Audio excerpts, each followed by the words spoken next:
Hi guys, my name is Gopal Das. Today we are going to learn about the topic of vomiting.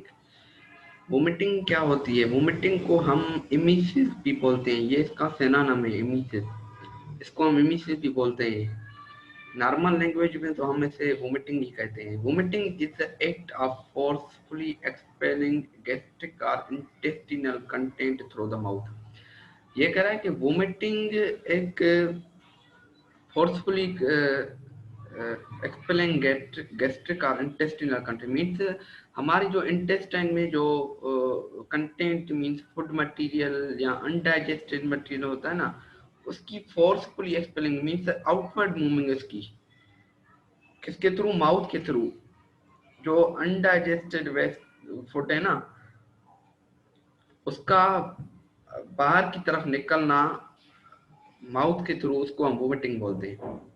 ये एक anti पेरिस्टलेटिक movement होती है gastro intestinal tract की। अब पेरिस्टलेटिक movement क्या होती है? पेरिस्टलेटिक मूवमेंट होती है वेव लाइक मूवमेंट। एसोफेगस में जब हम माउथ में कुछ खाते हैं, जैसे कि फूड मटेरियल हम माउथ में डालते हैं, फिर च्यूइंग करते हैं, फिर वो एसोफेगस में जाता है, फिर वो वेव लाइक मूव करता है। कॉन्ट्रैक्शन है, रिदमिक कॉन्ट्रैक्शन, रिलैक्सेशन होती है, उसको हम पेरिस्टलेटिक मूवमेंट कहते हैं। ये डिजीज नहीं है, ये एक सिम्टम है। ये डिजीज नहीं है। डिजीज वो होती है जब किसी भी ऑर्गन में डिसफंक्शन हो जाए, मीन्स वो अपना काम फंक्शन नॉर्मली ना करे या उसकी अरेंजमेंट में कुछ डिस्टर्बेंस आ जाए, वो होती है डिजीज। ये डिजीज नहीं, ये सिम्टम्स है जस्ट। इसमें वो फूड हमारा डाइजेस्ट नहीं होता, और वाल्स हमारे इंटेस्टाइन की कुछ क्लोज हो जाती है, जो फूड को आगे की तरफ मूव नहीं कराती, और हमारी जो कंडीशन हो जाती है वो वोमिटिंग की कंडीशन हो जाती है। अब इसका पाथवे क्या है, मीन्स इसका रास्ता क्या है वोमिटिंग का? The sensory impulses from GIT and other organs are transmitted to vomiting centre through vagus and sympathetic nerve. Means जब सेंसरी इम्पल्सेस मीन्स हमारे जो वोमिटिंग सेंटर से जो सिग्नल आते हैं ना हमारा जीआईटी के थ्रू, जीआईटी के पास, वो किसके थ्रू आती है? वेगस, 10th नंबर नर्व होती है, वर्टिब्रा से निकलती है। वेगस और सिंपैथेटिक नर्व होती हैं, ये हमारी सेंसरी इम्पल्स कैरी करती हैं, फिर जीआईटी के पास जाती हैं, फिर वहाँ से सेंसरी स्टिमुलस प्रोवाइड करती हैं। फिर वो एक पाथवे चलता है वोमिटिंग का, फिर मोटर इम्पल्स आता है, फिर हमारी वोमिटिंग स्टार्ट हो जाती है।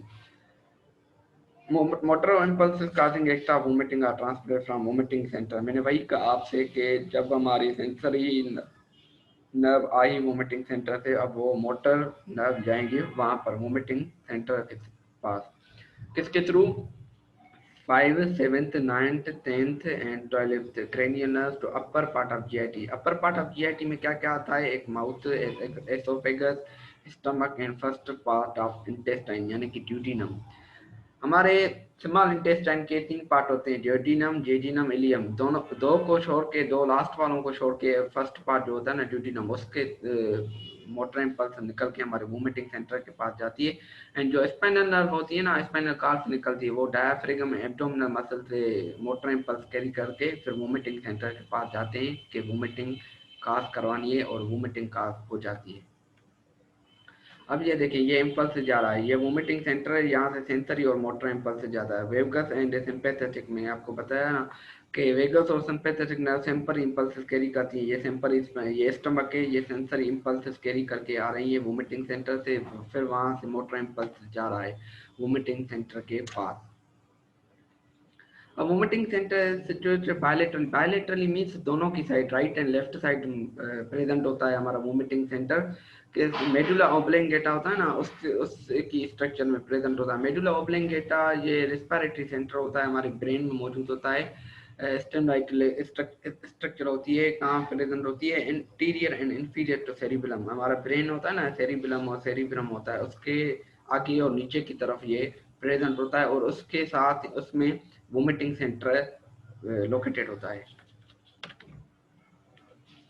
अब इसका मैकेनिज्म क्या है? मैकेनिज्म ये है कि जीआईटी में मूवमेंट स्टार्ट होती है वोमिटिंग से पहले, ठीक है। जब डिस्कम्फर्ट होती है ना हमारे स्टमक में, इरिटेशन जिसको कहते हैं, या फिर अपर पार्ट ऑफ इंटेस्टाइन में हमारे इरिटेशन होती है तो हमारी एंटी पेरिस्टलिस मूवमेंट स्टार्ट हो जाती है। Anti peristalsis means opposite of peristaltic. Peristaltic मैंने आपको पहले ही बताया है कि पेरिस्टलेटिक मूवमेंट हम वेव लाइक मूवमेंट को कहते हैं जो फॉरवर्ड की तरफ मूव करती है। एंटी पेरिस्टलेटिक उसके अपोजिट करेगी, मीन्स ऊपर। वो पेरिस्टलेटिक नीचे मीन्स माउथ से लेकर एनस तक मूव करती है सारा जीआईटी में, और ये एंटी पेरिस्टलेटिक ये अपवर्ड मूवमेंट करेगी। Ileum, the antiperistaltic in the ileum and runs backward through the intestine, pushing the intestinal content into duodenum and stomach within 3-5 minutes. ये कह रहा है कि जब एंटी पेरिस्टलेटिक हमारी इलियम से स्टार्ट होती है, फिर जेजिनम पे जाती है, फिर ड्यूडिनम में जाती है, फिर स्टमक में आती है, फिर स्टमक से एसोफेगस, एसोफेगस से थ्रू माउथ के थ्रू आती है, फिर हमारी जो अनडाइजेस्टेड प्रोडक्ट होता है फूड का वो बाहर निकलता है थ्रू द माउथ। ये हो गया मैकेनिज्म ऑफ वोमिटिंग। मीन्स हमारी वोमिटिंग कैसे होती है, जब इरिटेशन होती है, डिस्कम्फर्टनेस होती है इंटेस्टाइन में, तो वहाँ जो फूड होता है वो वहाँ फूड होता है उसमें एंटी पेरिस्टलेटिक मूवमेंट स्टार्ट हो जाती है। सेंसरी सिग्नल पहले वोमिटिंग सेंटर के पास जाते हैं, फिर vomiting centre motor impulse carry करके फिर हमारे जीआईटी के आर्गन को देता है कि अब वोमिटिंग स्टार्ट करनी है। तो ये कह रहा है कि इलियम में जब एंटी पेरिस्टलेटिक मूवमेंट होगी तो हमारा फुट जो है ना वो अपवर्ड मूव करेगा इन द जेजिनम, फिर जेजिनम से लेके ड्यूडिनम, ड्यूडिनम से लेके स्टमक, स्टमक से लेके एसोफेगस, एसोफेगस के थ्रू माउथ के थ्रू हमारा बाहर निकलता है। The rate of antiperistalsis is about 2.3 centimeter per second. Means एक सेकंड में ये 2.2 to 3 सेंटीमीटर डिस्टेंस कवर करता है एंटी पेरिस्टलेटिक मूवमेंट। मीन्स इतनी फास्ट होती है हमारी। After the antiperistaltic movement, the voluntary muscle are put into action. At the same time, there is a relaxation of lower esophageal sphincter. अब ये कह रहा है कि हमारी जब एंटी पेरिस्टलेटिक मूवमेंट स्टार्ट हो जाती है ना, तो जब आपने कभी ये महसूस किया होगा कि जब हमारी वोमिटिंग स्टार्ट हो जाती, माउथ में आ जाती, तो हमारी वॉलंटरी मसल, अब तो वोमिटिंग तो हो गई ना स्टार्ट, अब हमारी वॉलंटरी मसल से के अंडर मीन्स हम वॉलंटरी मसल पे कंट्रोल कर सकते हैं। जैसे हमारी वोमिटिंग माउथ में आ गई तो कभी कभी ऐसा होता है कि हमारी वोमिटिंग तो आ गई है माउथ में, लेकिन हम फिर भी उसको रोक देते हैं कि बाहर निकलने से। ये कभी कभी होता है। ये किसके थ्रू होता है? ये वॉलंटरी मसल के थ्रू होता है। उसी वक्त जब वॉलंटरी मसल हमारी कंट्रोल में आ जाती है तो एसोफेगस में दो स्फिंक्टर मसल्स होती हैं, एक अपर एक लोअर। अपर होता है जब माउथ से नीचे खाना जाता है एसोफेगस के, तो अपर एसोफेजियल स्फिंक्टर से क्रॉस होता है, फिर लोअर एसोफेजियल स्फिंक्टर के क्रॉस होकर स्टमक में जाता है। ठीक है, वो रिलैक्स हो जाता है। जैसे कि हम वॉलंटरी कंट्रोल कर लेते हैं वोमिटिंग पे, फिर लोअर एसोफेजियल स्फिंक्टर रिलैक्स हो जाता है, फिर हमारा जो अनडाइजेस्टेड प्रोडक्ट है फिर हम उसको वापस अपने एब्डोमेन में या स्टमक में भेज देते हैं।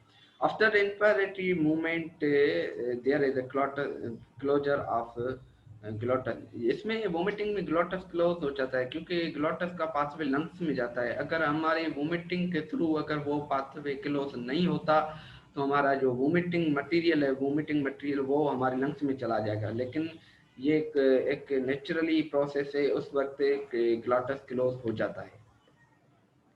This is followed by contraction of abdominal muscle with the characteristic just called retching muscular activity of the abdomen and thorax leading to forces against the closed mouth and glottis without oral discharge of gastric content. ये कह रहा है कि ये contraction होती है ना abdominal muscle में, jerky movement मीन्स एक sudden contraction होती है muscles की, abdominal muscle की, उसको हम reaching कहते हैं।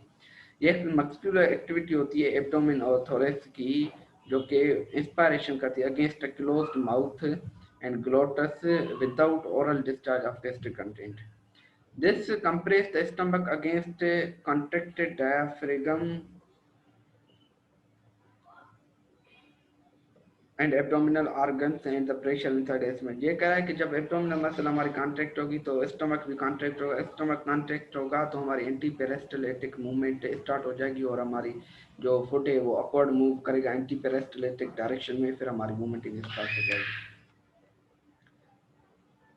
ये कह रहे हैं this increase pressure causes emptying of content sir relax oesophagus. मैंने वही बात की, ये देखो स्टमक है, ये डायफ्रागम है, ये हमारी ये कॉन्ट्रैक्शन हो रही है, एरो शो कर रहे हैं ना, ये कॉन्ट्रैक्शन हो रही है। जब इसमें एब्डोमिनल मसल्स में प्रेशर बढ़ जाएगा तो ये कॉन्ट्रैक्शन होगी, कॉन्ट्रैक्शन होगी तो ये स्टमक को और कॉन्ट्रैक्ट करेगी। जब स्टमक को कॉन्ट्रैक्ट करेगी तो जो खाना है अनडाइजेस्टेड वो अपवर्ड मूव करेगा एंटी पेरिस्टोलिटिक मूवमेंट में, एंटी पेरिस्टोलिटिक डायरेक्शन में।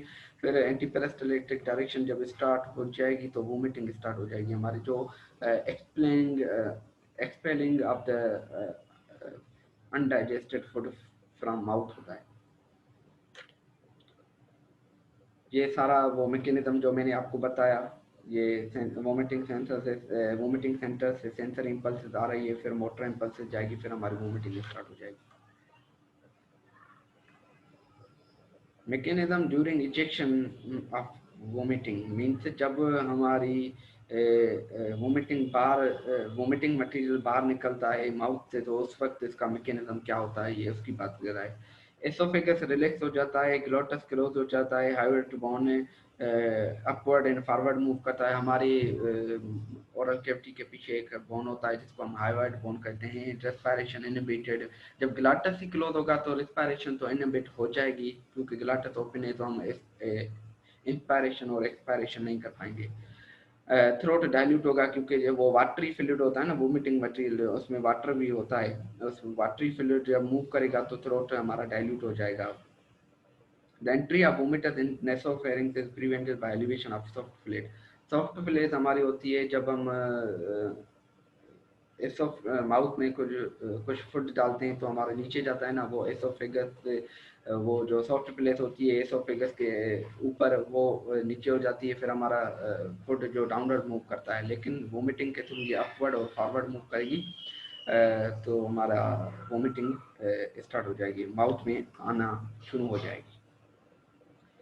ये है इंटरनल नेरेस से जो नेजल कैविटी होती है, ये नेजल कैविटी, ये एडिनोसाइन फेरेंजियल टॉन्सिल्स होते हैं हमारी माउथ में। स्टियन ट्यूब ओपनिंग, स्टियन ट्यूब हम उसको कहते हैं जो माउथ के थ्रू माउथ से स्टार्ट होता है, वो मिडल ईयर में ख़त्म हो जाता है। ये सॉफ्ट प्लेट है जो मैंने आपको कही, एसोफेगस से फूड स्टार्ट होगा, फिर एंटी पेरिस्टल्टिक डायरेक्शन में मूव होगा, फिर माउथ में आएगा, फिर हमारे मूवमेंट स्टार्ट हो जाएगी। ये लेरिंग्स है, ये ट्रेकिया हमारे लंग्स के पाथवे में आती है।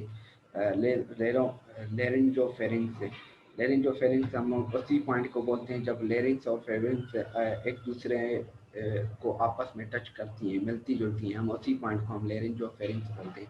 ओरोफेरिंग्स हम उसको बोलते हैं जब ओरल कैविटी फेरिंग्स के या एसोफेगस फेरिंग्स के साथ मिलता जुलता है। नेजोफेरिंग्स नेजल कैविटी जब फेरिंग्स के साथ मिलती जुलती है, हम उसको उस पॉइंट को नेजोफेरिंग्स बोलते हैं। ये सॉफ्ट प्लेट जो मैंने आपको बताई वोमिटिंग के थ्रू ये अपवर्ड और फॉरवर्ड मूव करेगी। देखें ये अपवर्ड और फॉरवर्ड मूव कर रही है, ये हमारा एंटी पेरिस्टोलिटिक डायरेक्शन में आ रही है, ठीक है, ये बाहर निकल रही है थ्रू वोमिटिंग। ये नेजोफेरिंग्स है, ये ओरोफेरिंग्स है। Thank you so much. ये आपका था वोमिटिंग, उसका कंट्रोल पाथवे, उसका मैकेनिज्म, ये सारा वोमिटिंग का मैकेनिज्म था और वोमिटिंग की टॉपिक थी। Thank you so much guys. अगर आपको वीडियो मेरा पसंद आया तो आप मेरे वीडियो को like, comment, share and subscribe ज़रूर करें। Thank you so much.